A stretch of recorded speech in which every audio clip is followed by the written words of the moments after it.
minds about why we're here. So we always want to set a motivation before we do something in anything in life. If you were working on a project or even eating a meal, we just think about why we're doing it before we start to do it.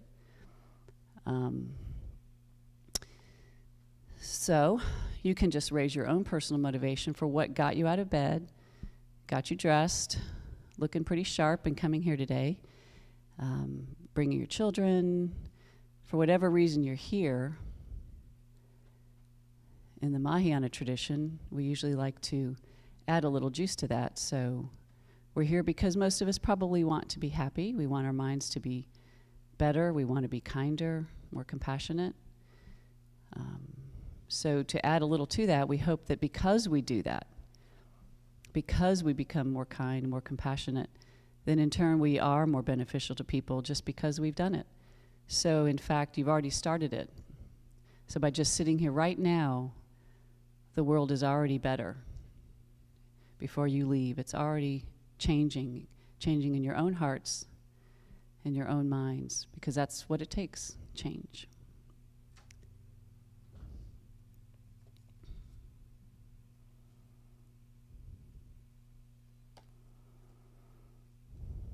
Okay, turn to page 34 in the gold prayer books. In the white ones, I'm not quite sure, so you're on your own. You are looking for Shakyamuni Buddha's mantra.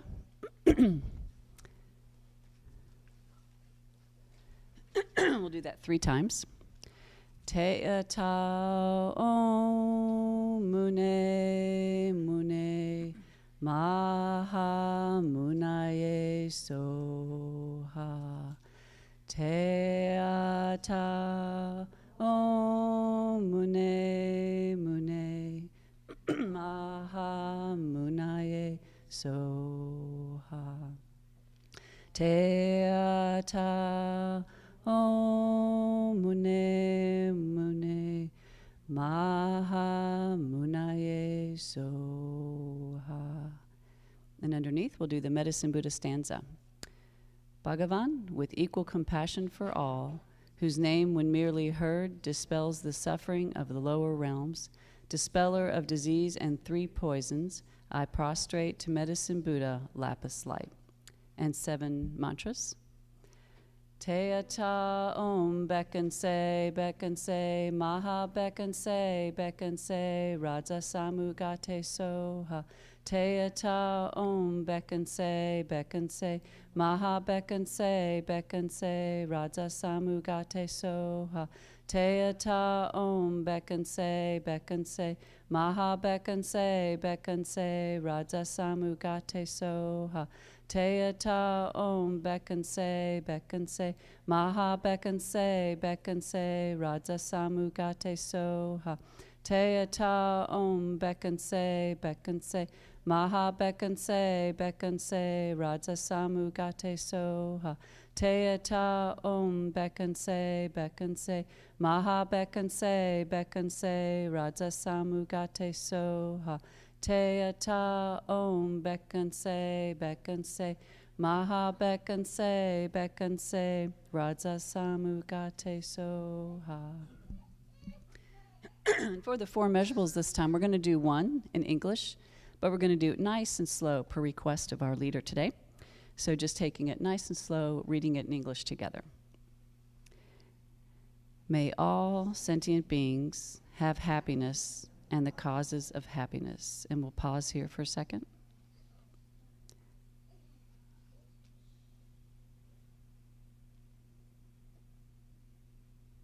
Thinking of how we wish all sentient beings, not just some, but all, to have happiness and the causes.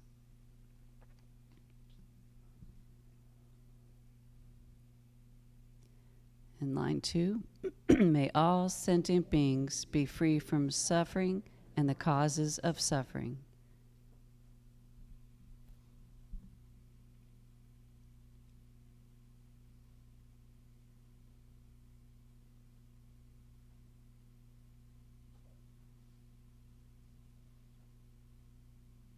In line 3, may all sentient beings be inseparable from the happiness that is free from suffering.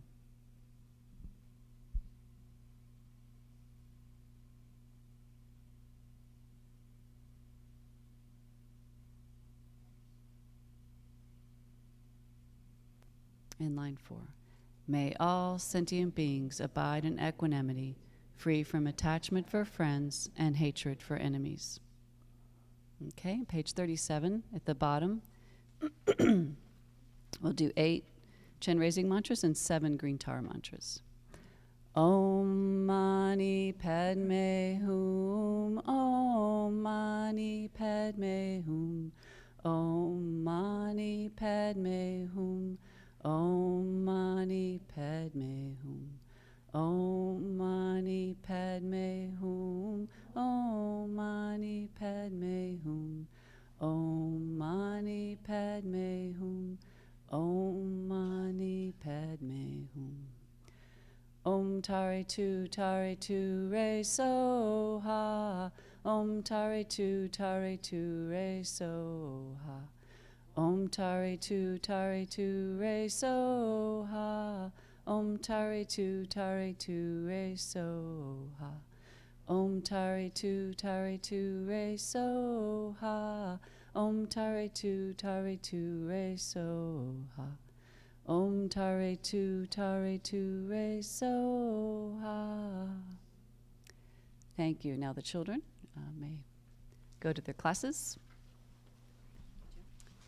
And introducing Karen Edwards. She's going to lead us today in, what's the topic? Oh, there it is. Self-compassion.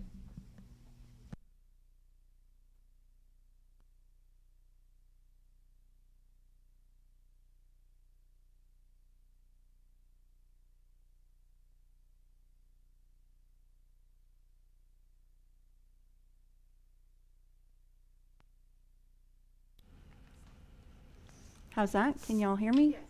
Okay. Good morning. Nice to see you all this morning. I feel nervous. I've got a lot of notes, so I'm going to probably rely on these until I start to relax a little bit. But this topic, I was just, as we were saying the 4 immeasurables, we wish these things for may all beings. And sometimes we forget that we're part of that. Right? We're part of those beings. And so we're going to explore some of these reasons why we sometimes forget to include ourselves in that great wish for compassion for all beings. So that's kind of why I wanted to take that, the 4 immeasurables a little slower today. So I was kind of casting about in preparing for this talk, and I knew I wanted to do something about compassion.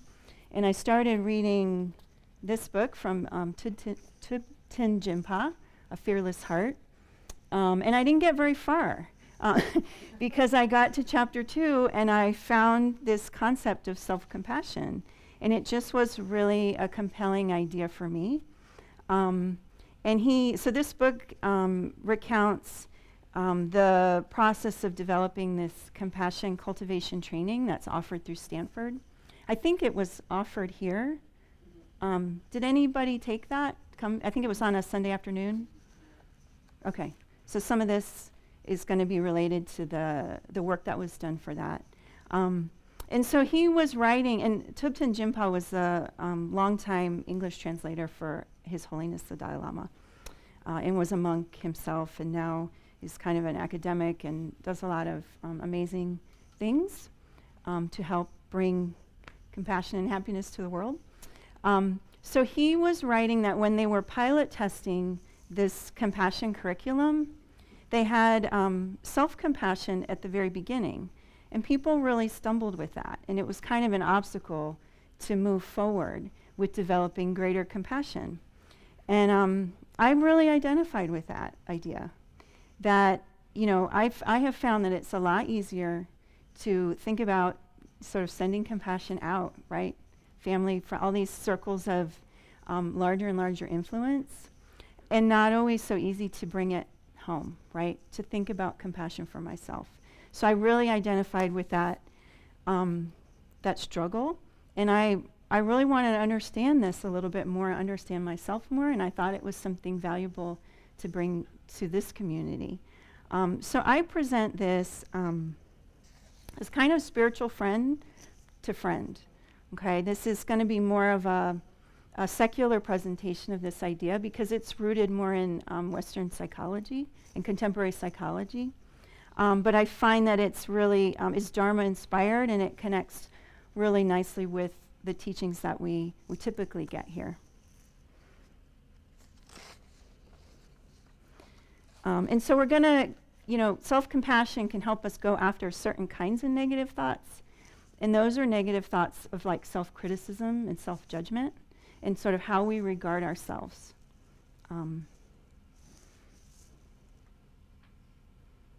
Okay, hold on. Let me find that. There we go. Okay. So self-compassion is a term that was developed around 2003, and it's, as I said, it's rooted in contemporary psychology. And it was a psychologist named Kristin Neff who had her own experiences with Buddhist teachings and with meditation, and with realizing she needed more of this in her life. So it came from a very experiential place, and she brought it into psychology. And she sort of wanted to understand it more. So it has been defined as approaching our own suffering with an attitude of understanding, kindness, and acceptance. A gentle, caring, clear-seeing, yet non-judgmental orientation towards our own suffering and needs. So it's really kind of this attitude we can bring to ourselves as we're going through difficult times.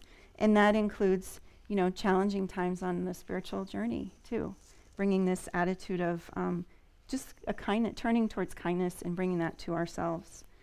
So self-compassion adds, be kind to yourself in the midst of suffering.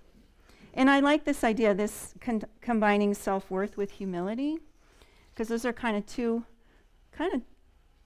hard things to get your mind around, right? And that came from this book, from Thupten Jinpa.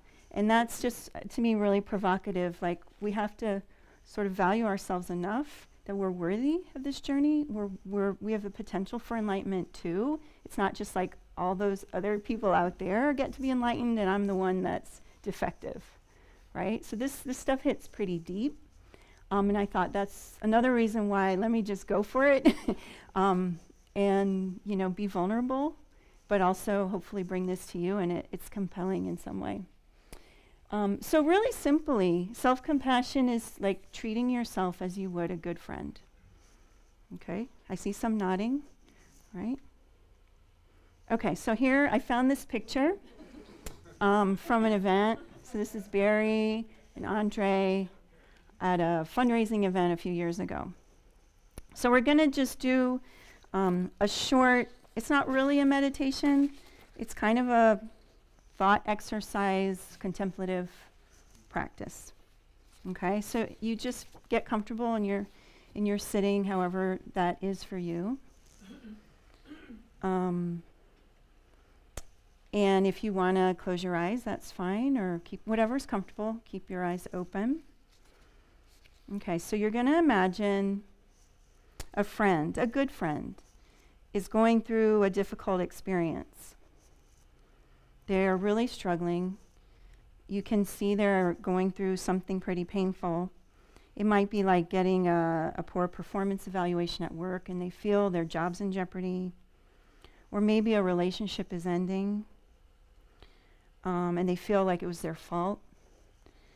Or they're experiencing like a health scare or something significantly changed in their health. So what would you say to offer some comfort? So think about the words you would choose, the tone of your voice,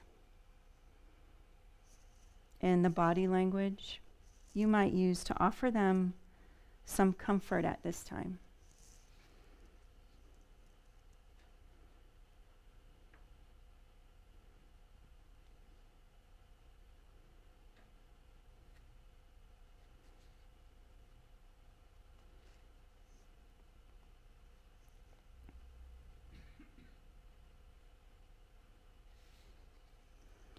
So now I invite you to imagine yourself going through that same difficult experience. And what would you say to yourself? What kind of language do you use? What tone do you speak to yourself in? How would you talk to yourself when you're really struggling?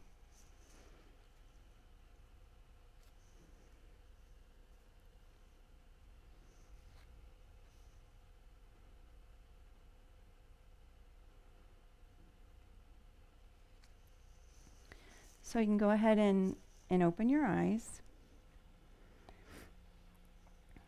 And I invite you to briefly introduce yourself to your neighbor and talk about the difference. Okay, you don't need to use the exact words, share those exact words, but what were the differences you noticed and how you might talk to a good friend and talk to yourself? So just take a few minutes to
Oh, yeah.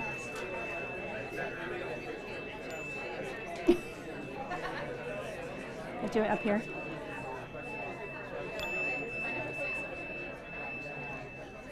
Sorry if that was loud.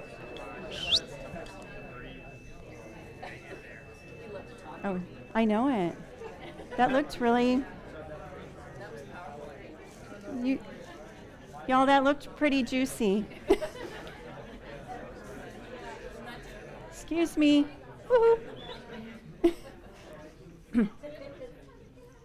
That looked pretty interesting from this perspective. Does anybody want to share any flavor of that? And of course, it's really what only you're comfortable with, right? Because this can get. Yeah, go ahead. Who raised their hand? Oh. Yeah, you have to because we're streaming. Okay, so both of the instances I used were relationship issues, my buddy having a relationship issue, myself having a relationship issue. And what I found was that when it was my buddy, I was very compassionate and sympathetic and caring towards him. And when I put myself in the same situation, I yelled at myself and beat myself up, saying, "What's the matter with you?" You know. Right. So that was the two main differences, given the same situation, of how I would treat somebody else towards how I would treat myself. Thank you. Yeah, I said, buck up. That was really helpful. To myself, that was, Yeah. buck up, girl. It didn't like it. When I thought about responding to a friend in a difficult job or a difficult relationship situation, it was really easy for me to think and respond like, this must be really hard for you. I'm sorry you're going through this. This job has been really difficult for you for a long time. When I thought about myself, I heard like my mom's voice, like what it would be like to tell my mom I'm going through this, and I heard her saying like, well, you should have known better to take that kind of job, or you should have known better to blah blah blah blah. But then I thought, well, on her, I don't even need to listen to that anymore. So Thank you. Yeah, so those family of origin voices, they're pretty strong, right? Yeah, well, take another one.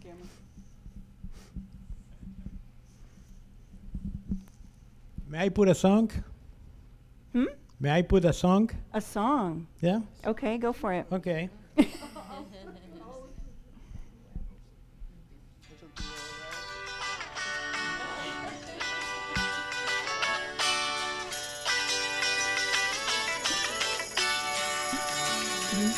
Well, it's all right. Riding around in the breeze. Well, it's all right. If you live the life you please. Well, it's all right.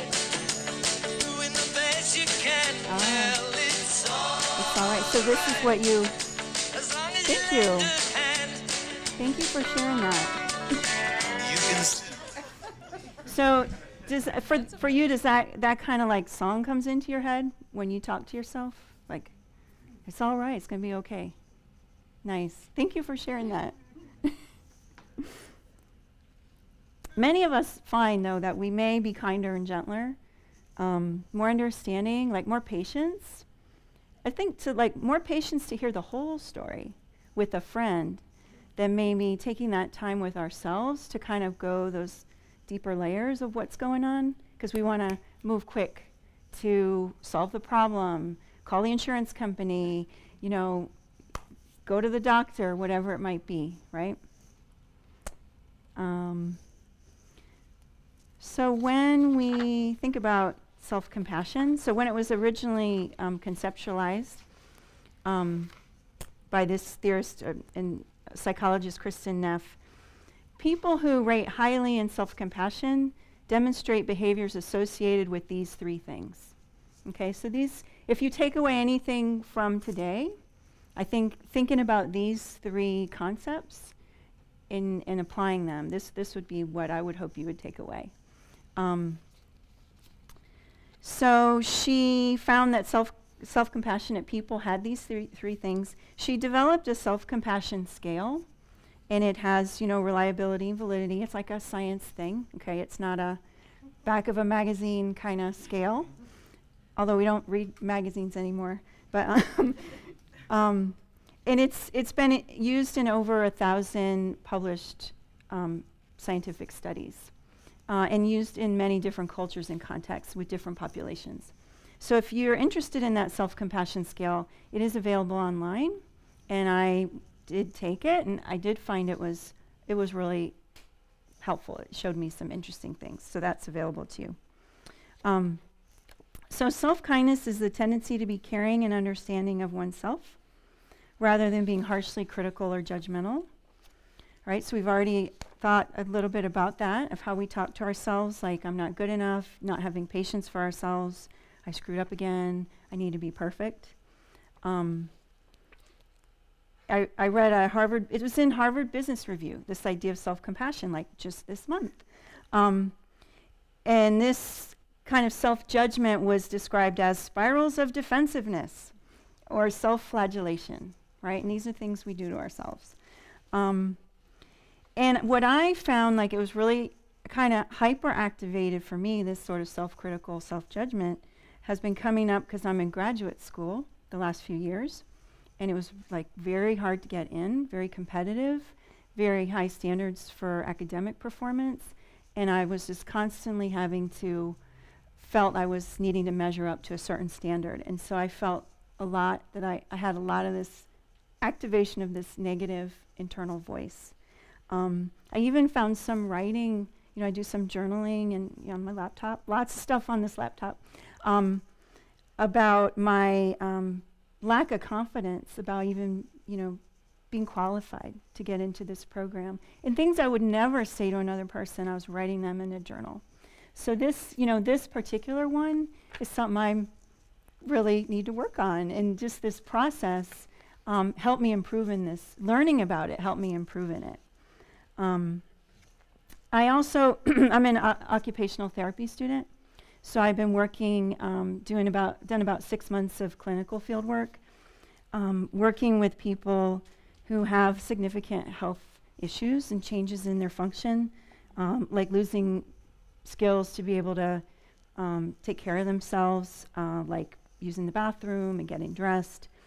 And I work with them on a therapeutic level and really find that this, really critical, harsh talk comes up in dealing with difficulties like this. So I heard this repeatedly from the clients I worked with, like, I'm never going to get it, I can't do this, why is this so hard?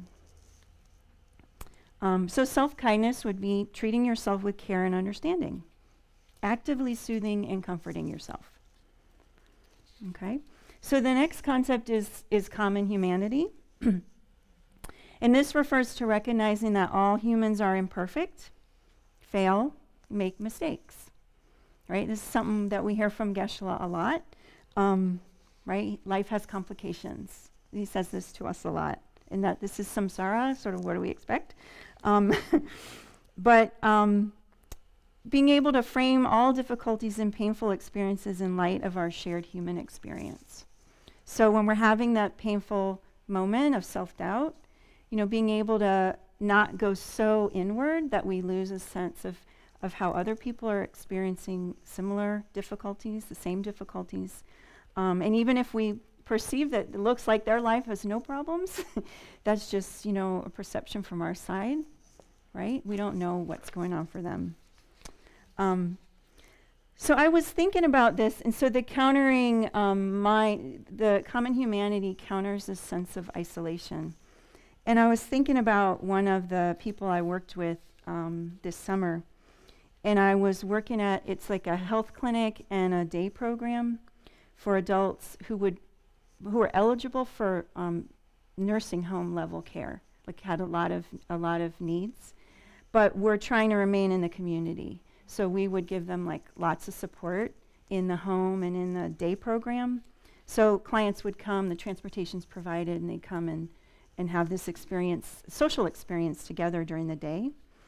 And so one client I got pretty close to, she's in her mid-50s and experienced a pretty rare neurological condition in which she lost a significant amount of motor function and could no longer walk. So she needed to use a wheelchair and needed a lot of other support.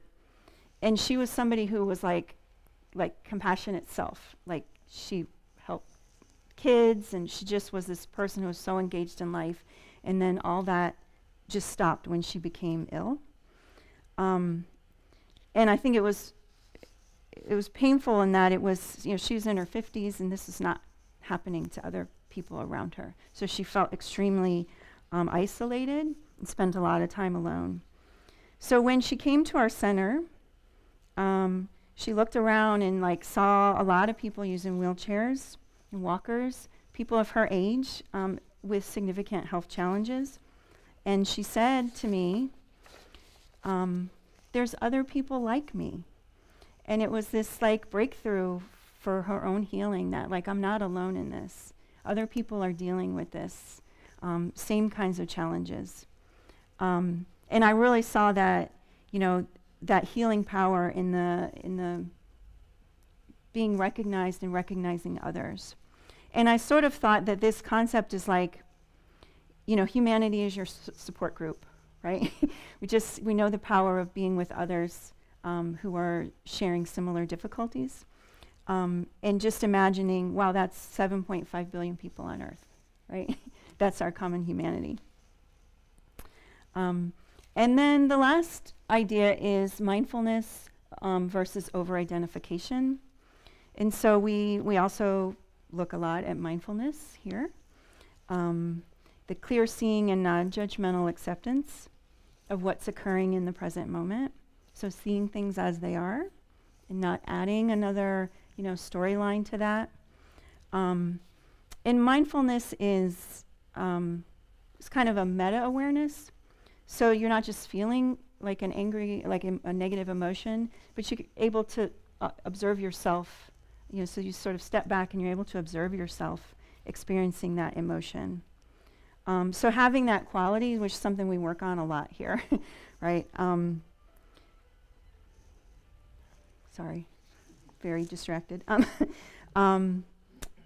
And so bringing mindfulness to how we may be perceiving our inadequacies or imperfections, right? So bringing that, like, beginning to notice that we're having that self-talk about those things. And I think too, like we touched on a little bit earlier, sometimes when difficult things happen, like somebody's ill or our child's having a hard time at school, we can just switch into that problem-solving mode, right? And it becomes all about action. And we're not really taking the time to acknowledge that how painful that might be, that we're watching our loved one suffering, and we have some pain and suffering too associated with that. So mindfulness is about trying to find that that pause to recognize those feelings we might be experiencing. And this idea of over-identification, that means like our sense of self is so wrapped up in our emotional reactions that it's just our reality. So it's kind of like when you go to a movie and you're like so engrossed in it, you forget where you are. You're the movie. So this is what that idea of over-identification is like. You're so wrapped up in your story, you can't step back and sort of see what's happening.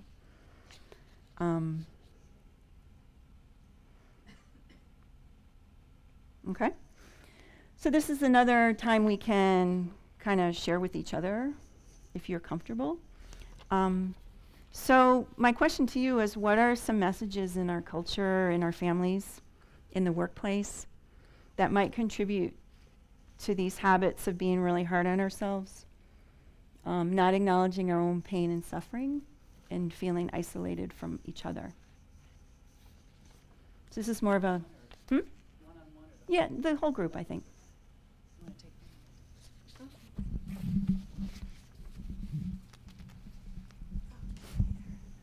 Thanks, Erin. So Karen, this is a little bit on the previous slide, but it deals with in terms of the over-identification versus mindfulness. And I haven't verified that this is 100% accurate in terms of what I'm about to say about translation, but like in English, we would say, I am angry. And that's a strong identification, like that is who we have become. In a language such as Spanish, you would say, I have anger, right? That's the translation. And then in Tibetan, this is what I've heard, is that the translation is like, there is anger. So it's not you don't have it. It's like, oh, there's anger, Isn't that interesting? We can observe that. We are not completely identified with it. It's something that has arisen and that we can kind of have mindfulness, pay attention to it, see where it's coming from, and deal with it like that. So language itself. Yeah. Right. That is, let's see if I can tie it into your actual question. That is sort of our culture of how we speak in our culture to become kind of more hard on ourselves because we really over-identify like that. Thank you. Go I ahead. know, I mean, one thing in our culture is the rugged individual and the illusion that you make it on your own or you don't make it, and if you don't make it, it's a failing, It's in it. Of course, it's an illusion. Everybody that made it has relied on the backs of so many others, but it's still put out there. So if I fail, it's not, it's me individually and not me part of anything. I think on TV, having all of the advertisements and the self-help shows, all of the programs on the houses and how they go in and fix these houses that are amazing, and if you don't have that kind of house, it's like, what's wrong with you? Yeah.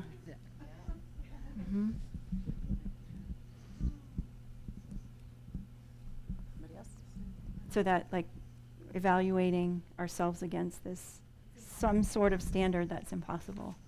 Yeah. Oh, there's one in the back, Susie. I think also conversely, a lot of times we isolate ourselves because we don't want to trouble others. We're convinced that they have it worse, or we don't want to be a burden to them. But oftentimes we need to remember to actually acknowledge, hey, I need help too, let's help each other, rather than isolating yourself and saying, you know, I don't need the help because they need help more.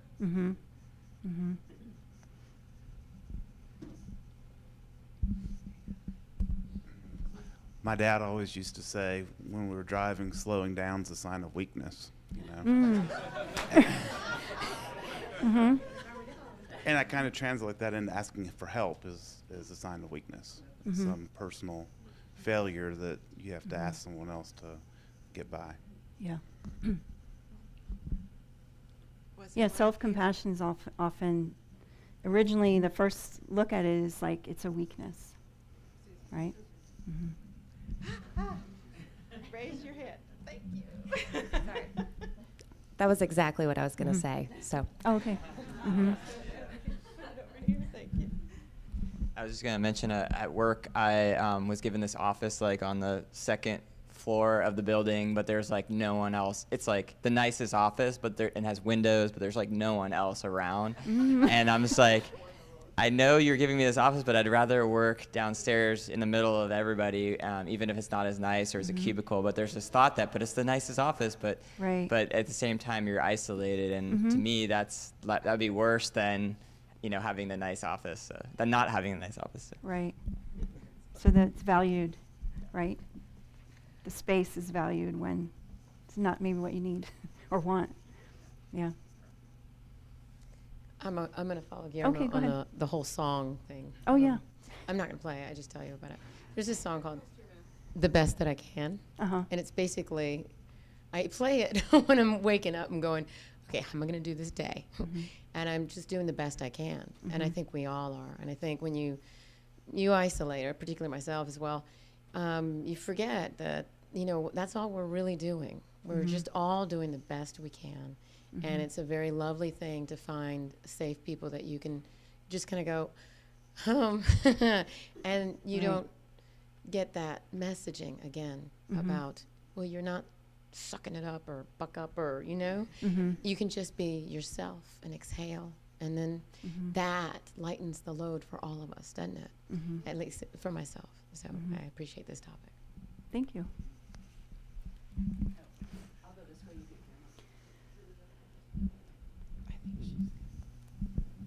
I feel like in our culture, we've also adopted this. Oh, hold on. So we have one comment over here.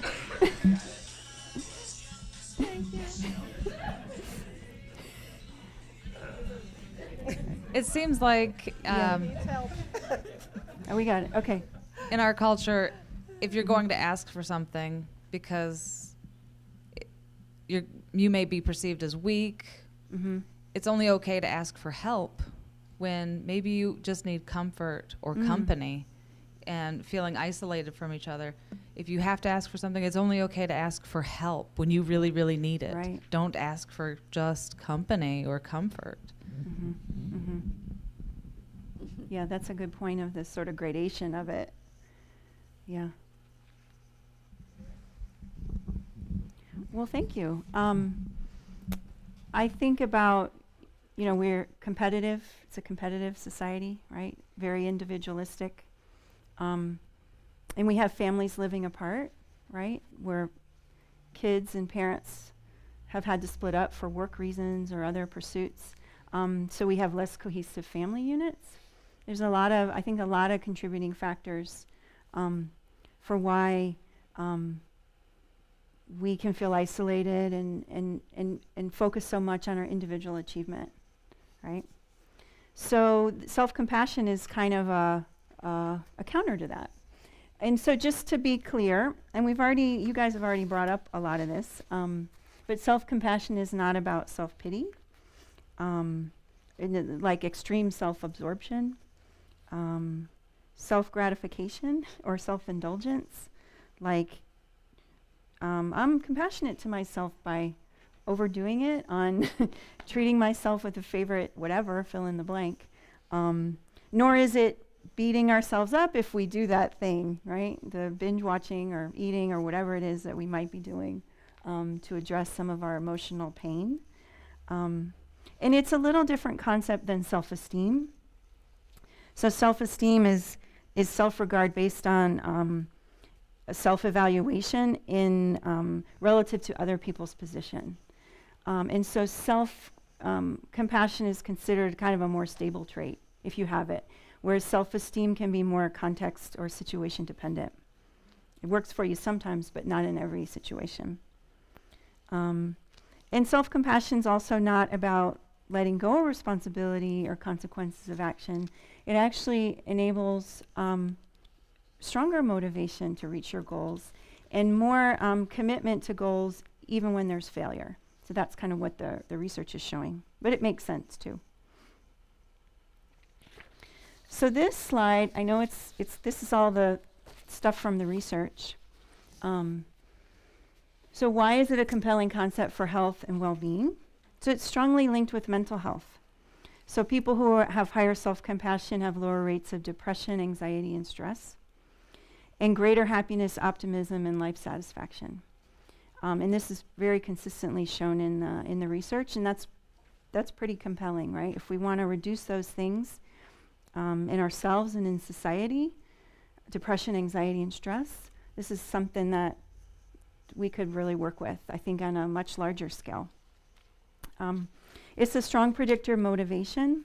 So when you have self-compassion, you have, perceived greater confidence and less fear of failure. So you're more persistent with pursuing your goals and able to, get back to reaching your goals because you're able to learn from your failure.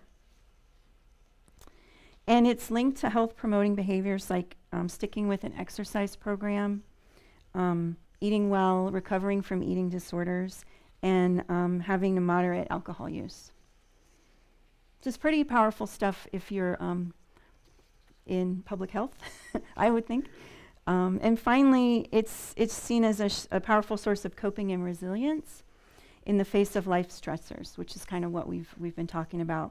So it's been studied with divorce, health crises, academic failure, negative social evaluation, trauma, combat exposure, and parenting in general, and parenting children with special needs. That people who have more self-compassion, or if they learn self-compassion, they have just more of a wellspring of resilience for handling those difficulties. Okay? And that's a quote. It's a modifiable trait, right? So that means we can improve it if we want to. And even with short interventions can produce relatively long-term results. So even like in some of the literature, like a short 2-week intervention, there were still benefits 6 months and 12 months out. And so these pictures were all like photographs that I took that I kind of, when I was struggling with this presentation, I was sort of fooling around with the images, but I put a picture of the Buddha here because, the idea that we can change is sort of a fundamental thing, right? And so this is something that we can change.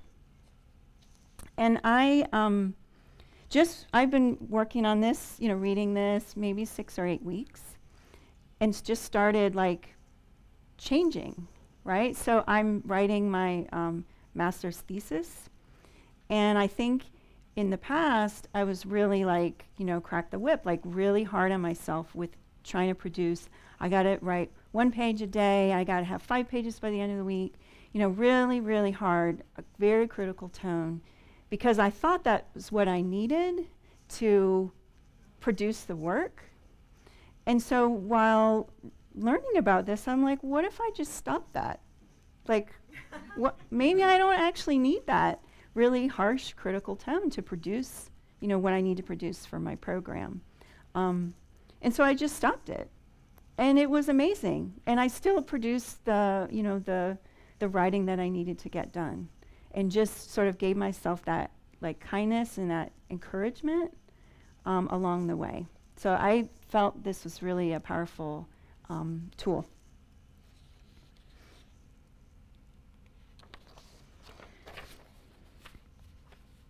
So just one last thought, and then we're going to do kind of a contemplative exercise, working with these ideas.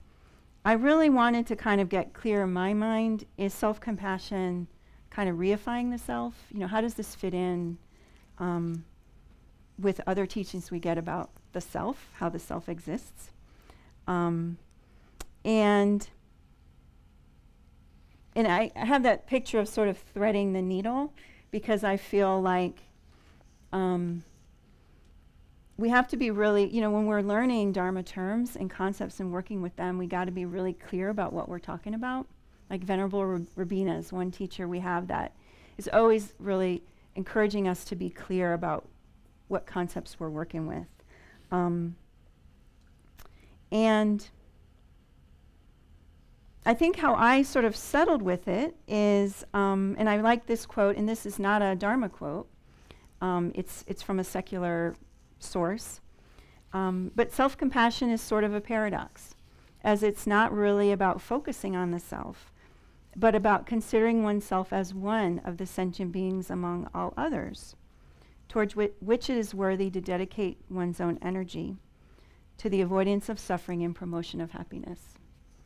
So it's kind of like we count, right? We're worthy too of this, of all these things we're wishing for others, right? And so that I can't give a better Dharma teaching on that, but just wanted you to know that I'm sort of thinking about that. Is that, I see nodding. Okay. Okay. So now we're going to do, yes, please, Robbie. Yeah, I think that's an important point. You know, we do get a lot of teachings about non-self, and we do get a lot of teachings about non-self, both of ourselves and others. And we're told over and over again, if we approach those teachings correctly, it makes us more compassionate, not less compassionate. So even if we have a sense of myself is not this solid fixed thing I thought it was, we can still have compassion for ourselves, and same dealing with others. Even though their self is not the way we think of it, we're still compassionate for them. So I think that's an excellent point, and it's not contradictory at all to be self-compassionate married with a sense of the self doesn't exist the way we think it does.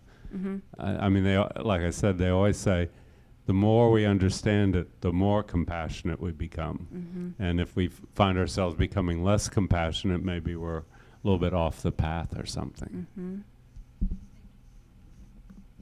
Thank you.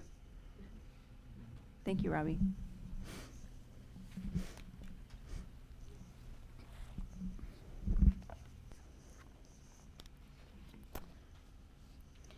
So the next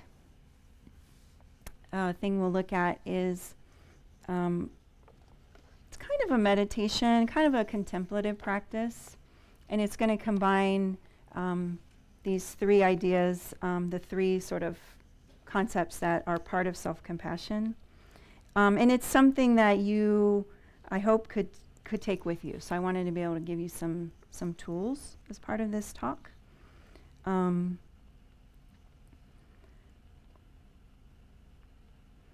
So if some of the language is not working for you, like the word suffering, you can substitute or think of the word struggle. If the word kindness is an obstacle, maybe the word support or protect. So I think part of this is finding out what works for you and what's effective for you.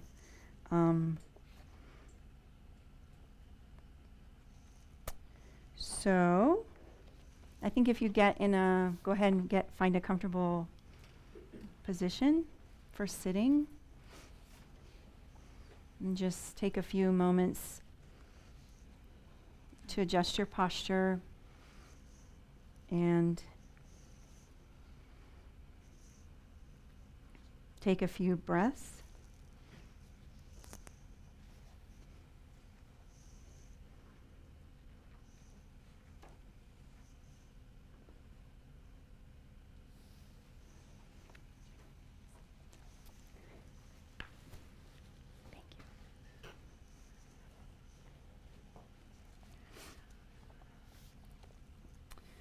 So when you're ready, think of a situation in your life that is causing you stress, such as a health problem, or a relationship problem, work problem, or some other struggle.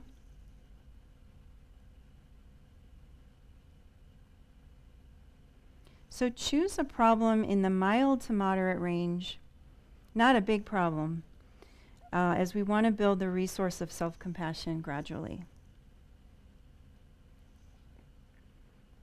So just search around and find something that's causing you stress.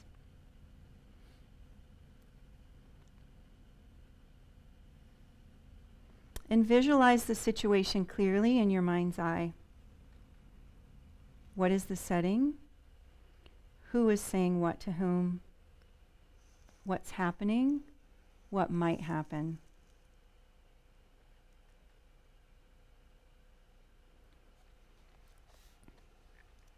So can you feel discomfort in your body as you bring this difficulty to mind? If not, choose a slightly more difficult problem.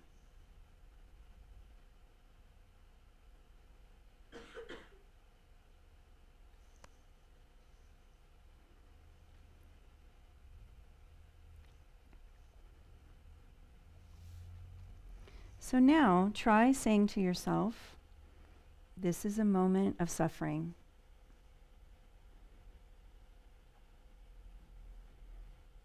So that's mindfulness. Perhaps other wording speaks to you better. Some other things you could say are, this hurts. Ouch. This is stressful.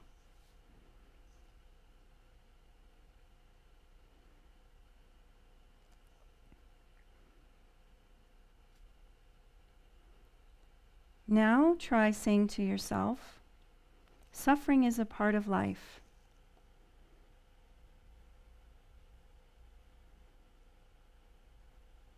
So that's common humanity. Other words that might fit include, I'm not alone. Everyone experiences this, just like me. This is how it feels when people struggle in this way.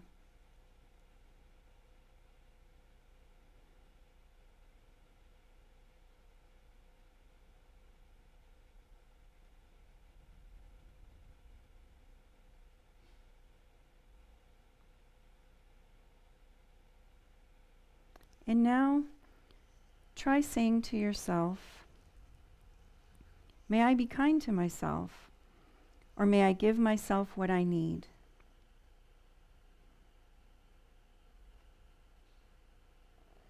Perhaps there are particular words of kindness and support that you need to hear right now in this difficult situation. Some options may be, may I accept myself as I am? May I begin to accept myself as I am? May I forgive myself? May I be strong? May I be patient?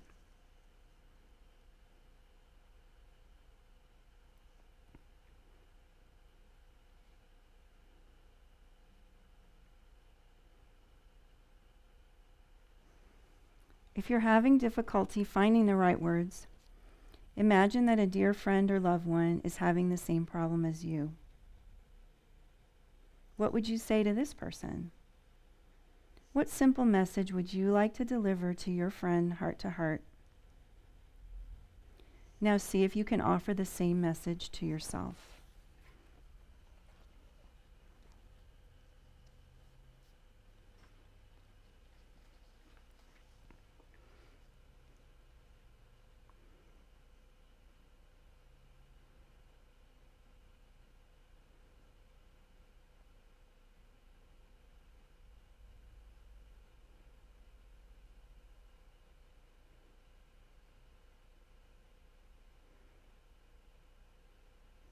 So take a moment to reflect on how the experience of this exercise was for you.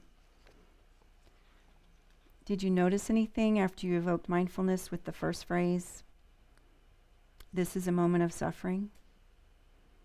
How about when you reminded yourself of your common humanity? Or when you invited self-kindness?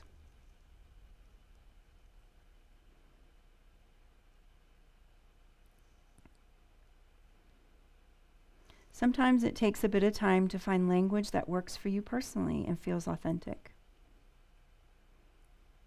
Allow yourself to be a slow learner. Eventually, you will find the right words.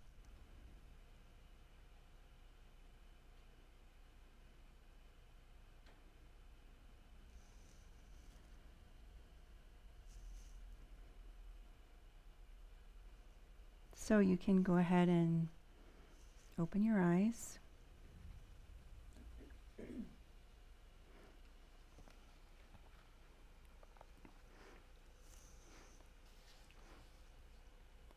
So that's just one kind of short practice you can do in the moment throughout your day, and kind of thinking of those three areas of self-compassion.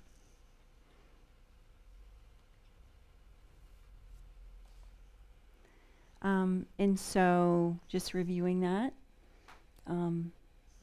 holding your thoughts and emotions in mindful awareness, so becoming aware of that negative self-talk. Reminding yourself that encountering pain is part of a shared human experience, and exploring ways to reframe negative judgments with more kind, compassionate ones.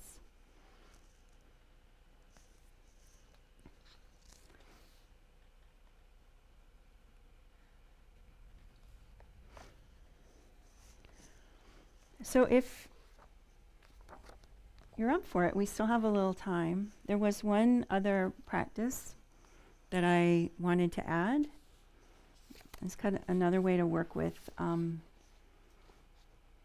self-acceptance. And I just kind of added this at the last minute, so I'm going to share what I'm from this book, what Thupten Jinpa writes about. So he writes about how, for a lot of people, the feeling of being totally accepted as we are, warts and all, is rare, maybe elusive. So we might have somebody in our life who accepts us as we are, a loved one or a mentor, a parent.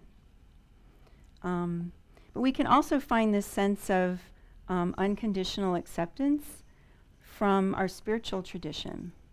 And so he writes that, he finds the visualization of the Buddha of compassion with 1,000 arms and 1,000 eyes to tend to countless beings a very powerful source of comfort.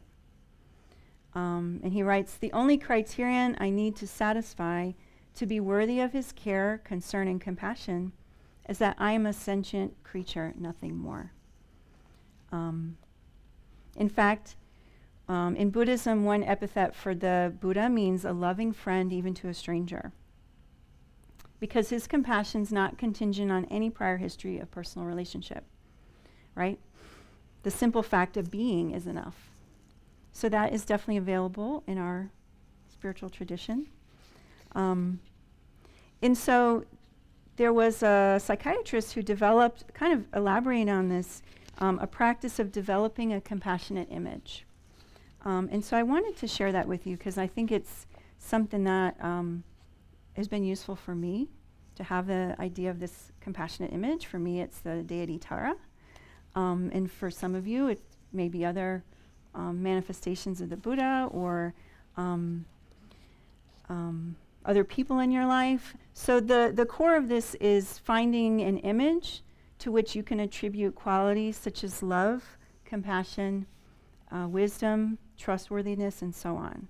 So first kind of scan in your life for an image in which you feel that deep personal connection. It could be like a wise person, even a pet who gives you unconditional love. It could be something in nature where you feel you're just accepted totally. Okay? So this will be the image that you rely on, whatever works for you. And so the more readily we can call on it, the stronger our sense is that it's there for us. So we'll just do a short visualization with that, with whatever that being is for you.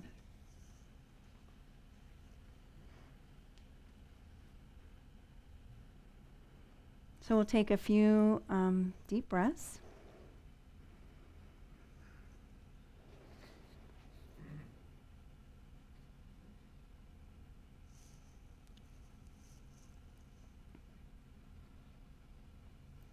So now bring to mind an image of compassion that represents for you love, caring, wisdom, and strength. So take a little while to let this thought of your compassion image permeate your mind. It's not necessary to have a literal visual image of a person in the photorealistic sense, but to have the felt sense of the person's presence.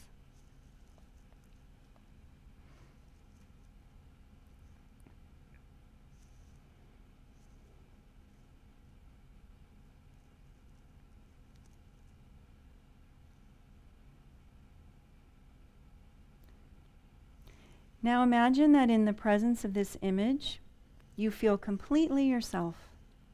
Nothing more, nothing less. There's no need for pretense. There is no need for you to try to be someone other than yourself. There's no judgment, no critical voice. Instead, what you find is simply acceptance, warmth, and tenderness.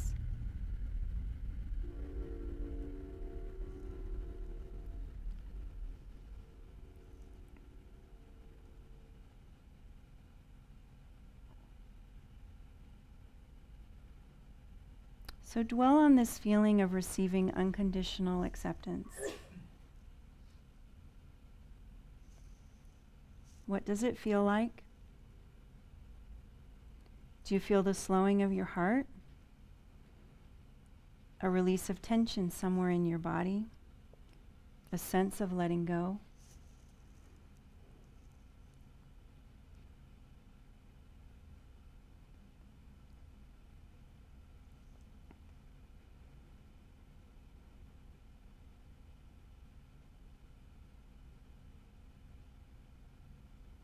Retain this compassion image as you breathe.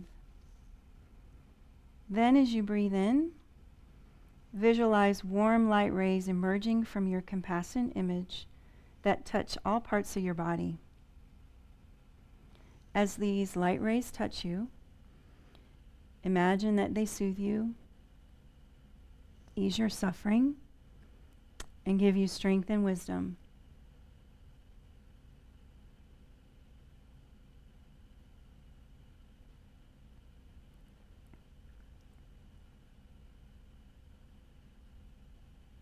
So continue imagining light rays emitting from the image and touching you, inspiring feelings of safety, serenity, and total ease.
So you can just gently open your eyes.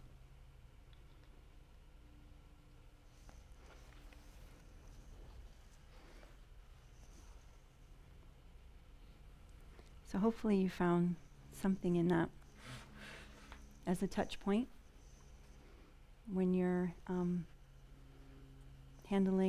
dealing with some difficult emotions. So that's all I got.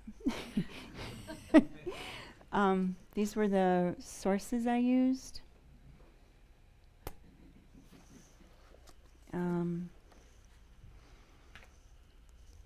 Yeah. Oh. Thank you.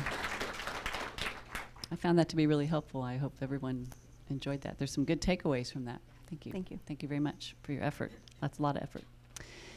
So we have a few more exciting things coming, but let's start with our exciting prayers. On page 246, Master Shanti Deva's dedication. May all beings everywhere, plagued by sufferings of body and mind, obtain an ocean of happiness and joy by virtue of my merits. May no living creature suffer, commit evil, or ever fall ill. May no one be afraid or belittled with a mind weighed down by depression. May the blind see forms and the deaf hear sounds. May those whose bodies are worn with toil be restored on finding repose.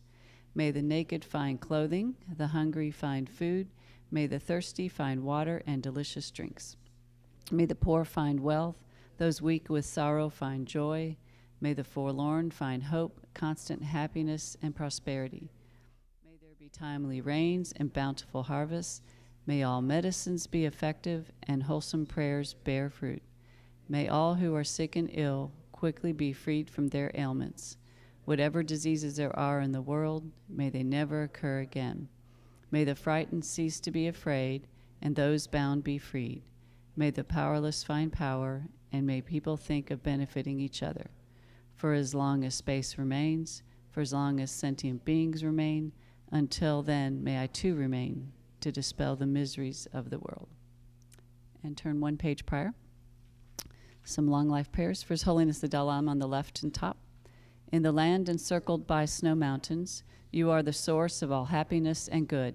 All-powerful Chenrezig Tenzin Gyatso, please remain until samsara ends. And the bottom on the right side, the one who mastered his speech at a very young age, the one with great patience who received the name Avatari, the one with great precision who spread the teachings of Lama Tsongkhapa on bliss and void, Lama, ornament of the yellow hat tradition, please remain until samsara ends.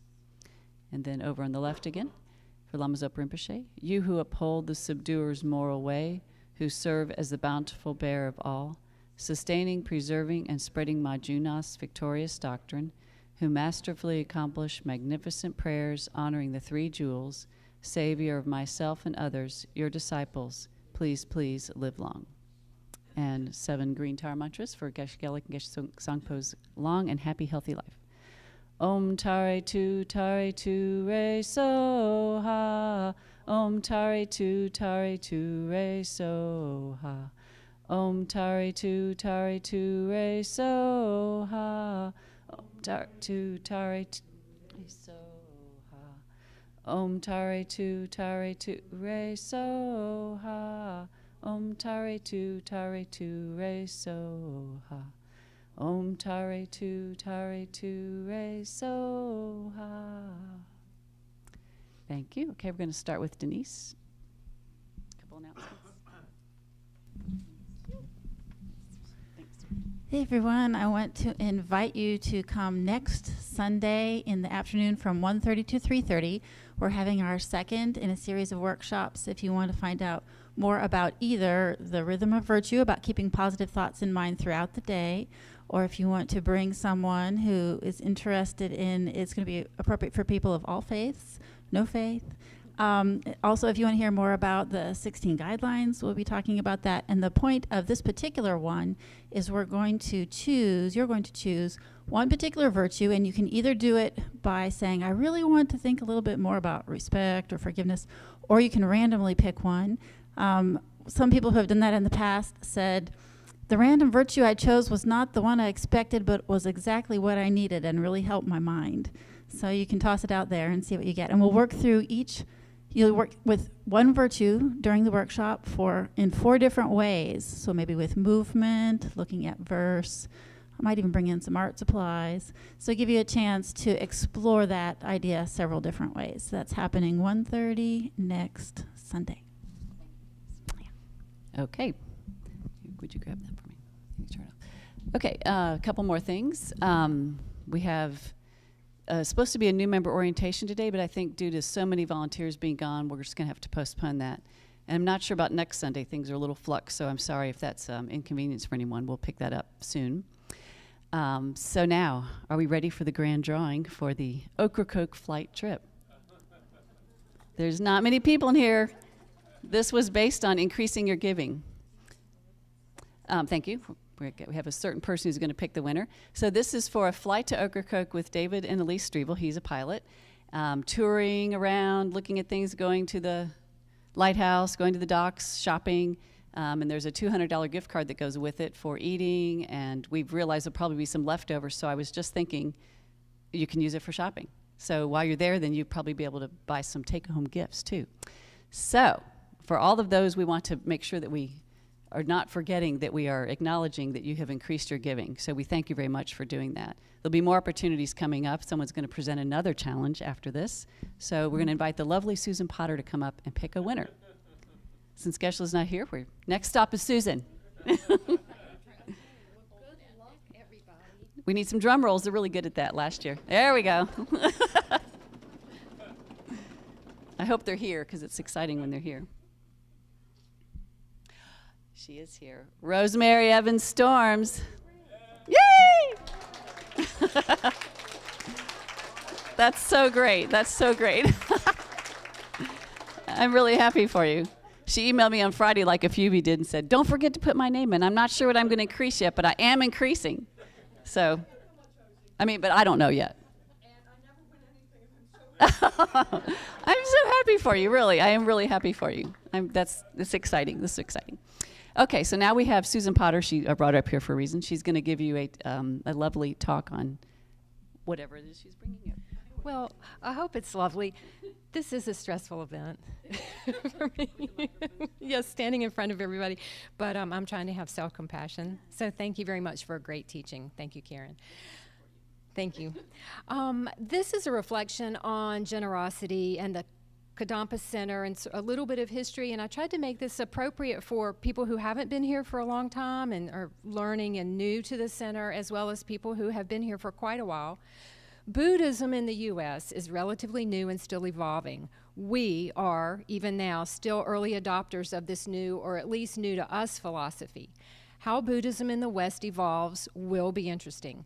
Since our Kadampa tradition comes out of Tibet, much of this practice is informed by Tibetan culture. It's all around us. In the U.S., our point of comparison is churches. In one sense, we are caught between the two, having been acculturated in a church-going mindset in this country versus being attracted to Buddhism for the depth of teachings and the emphasis on the mind. Like churches, Kadampa Center is self-funded. We don't have any outside benefactors who pay our expenses.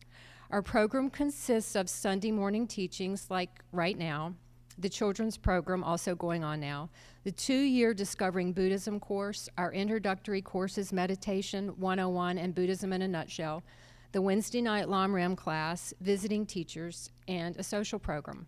It's a full calendar. These programs basically benefit the people who come to them, us, and possibly our families and for close friends, if we are able to improve our interactions as a result of these programs. With an altar and tankas and prayer flags, we look different, but we are more like a church than like other nonprofits who raise funds from the general public. We're not, for instance, like WUNC Radio with thousands of people listening to Morning Edition every morning and sending in their $10 a month. That's listener supported. The reason it makes sense that we are self-supported is that we ourselves are the ones who benefit from coming here. We are practitioner supported. My neighbors and coworkers are probably not going to donate to my spiritual organization. They'll buy wrapping paper for the PTA or Girl Scout cookies, of which I've done all of that. But I'm the primary benefactor of Geshe-la's teachings when I take these teachings to heart. Beneath Geshe-la's catchy phrase, "Think something good," and it's on our T-shirts outside. Beneath that catchy phrase are in-depth teachings on karma, consciousness, interdependence, emptiness, detailed teachings and instructions that can change how we think and how we can improve our lives, because it all starts in the mind. Every week the center offers these programs because that's what the center does. It shares the Dharma, that which separates from suffering. We put the teachings out there and people come. Some people come for 1 or 2 Sundays, 1 or 2 years, 8 or 10 years, 20-some years. Sometimes people come for a while, go away, and come back. Where do the people come from? Durham, Apex. I've talked to someone this morning from Seagrove, Fayetteville, Wilson. Some people are here from Asheville this morning. Some from just down the road near NC State. We have some members who live in West Virginia who come when they can. The fact that people come from these distances means that people are willing to come from a distance, which means that this is a worthwhile destination. It's not available in every city. It means that something of value can be found here. And assigning that value is a personal decision. It would almost be easier if there was a price tag on it, because in our culture, the price tag helps us determine value. It's a little counterintuitive, isn't it? I know that the teachings for me provide a daily moral compass, and that checking in on my mind keeps me in the middle of the road. I'm not always happy, but I do feel stable and know that I can get back to happy. My recent experiences with death, the loss of my sister, a year later the loss of husband, and a few months ago the loss of a new friend, all this within the last 3 years, I am brought back again and again to trying to find the self that is grieving, as Robbie was talking about trying to find herself. Without these teachings in this community, I wouldn't have the guidance or support to work with that. The teachings here are offered for free. We walked in without a ticket, but we know there is a cost. The budget for the center for 2019 is around $260,000. It's a modest budget, given the number of people who come here and the rarity of what is offered. It is appropriate for each person to determine for ourselves what amount we each feel right about contributing to cover these operating costs. I challenge every one of us to expand our view on supporting the center by considering these questions. Is my giving contingent on what I get, or am I practicing generosity for the benefit of others in addition to myself? What price can I put on the suffering that I've dodged or that has been relieved because of Dharma classes? If I got an unexpected raise next year, would I increase my support to Kadampa Center? Can I ever truly feel financially secure? What's the magic number that I've got to have before I can really be inspired to give joyfully? Look around. Who is going to make the contributions for that $260,000? When do we realize that we are each responsible for the center to be here for others, just as our being here today is possible because of someone else's efforts in the past? Thank you all for being here today. Thank you, Karen, for leading this. It was a very helpful teaching. Thank you all for any and all support that you've ever given to Geshe-la or Geshe Sangpo or to the center. And I'll close with a couple of things. The practice of generosity is one of the 6 perfections. Letting go of grasping and attachment is part of our journey.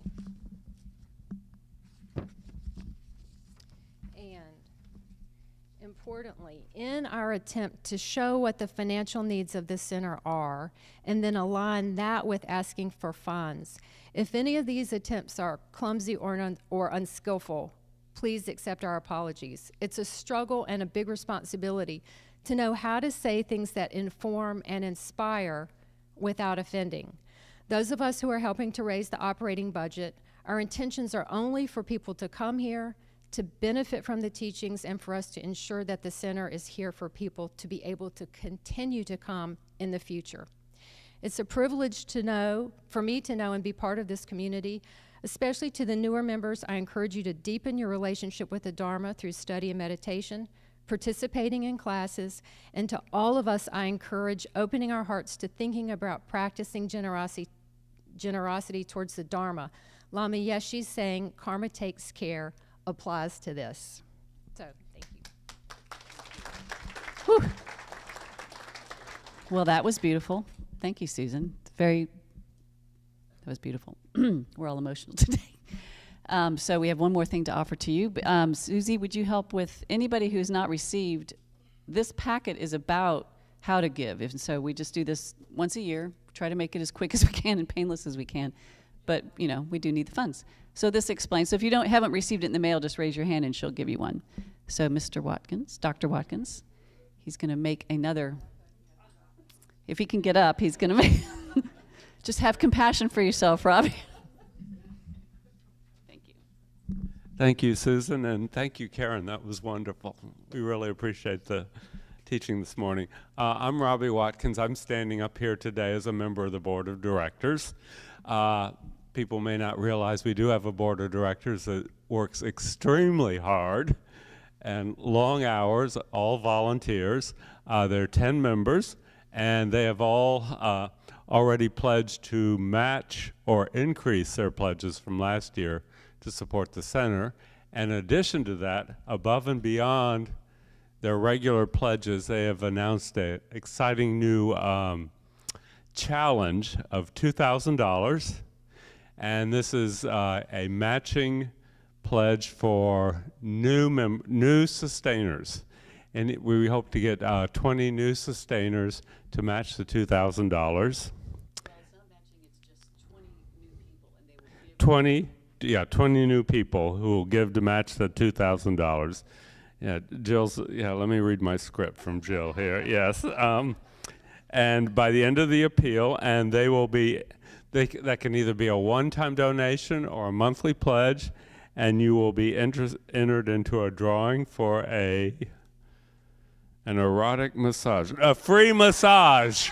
A free massage. Okay, yes. Okay, so let me get $2,000. We want to get 20 new sustainers. Yeah, to match the $2,000. Okay. Total. Yes. Okay. Yeah. Okay. And so, if you want and you're entered in a drawing for a free massage. And if you have any questions, you can talk to Jill, or you can check on the website. Okay. Check your newsletter, will be written up in the newsletter. All right, you're free to go, everybody. Thank you so much.